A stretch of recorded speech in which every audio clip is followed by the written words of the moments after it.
normaalsemalt kedagi kaasa võtta, ega ma üksi sinuga ei lähe su vanematega kohtuma.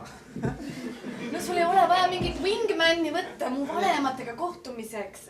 Ta on alati saanud vanemate inimestega paremini läbi. Tõepoolest, ta võib olla loll, juhmalt ning tobe, aga ta suhtlusoskused vanemate inimestega on maagilised. Arvad? No, samas mina ei tea, vaata, me oleme noored, ma näen teda ainult selle pilguga, et noortega ta on imelik. Lihtsalt küsin, kui mina peaksin kokku viima sind minu vanematega, kas sa tuleksid üksi jää?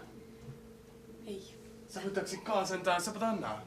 Jah, võtaksin kaasa enda sõbranna, aga olgem ausad, minu sõbrannad on normaalsed. Päriselt. Me ei ole selle üle jah arutanud kunagi. Ja me ei arutagi selle üle, eks ole, kallis? Sellepärast nad ongi võib-olla normaalsed. Et sa ei ole kordagi öelnud, et nad on ebanormaalsed nagu see Tiit poiss sul või?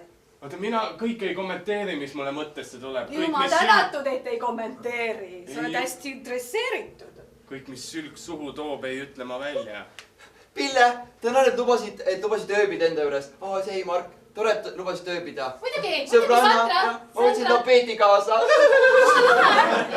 No näed, Sandra on normaalne tšikk.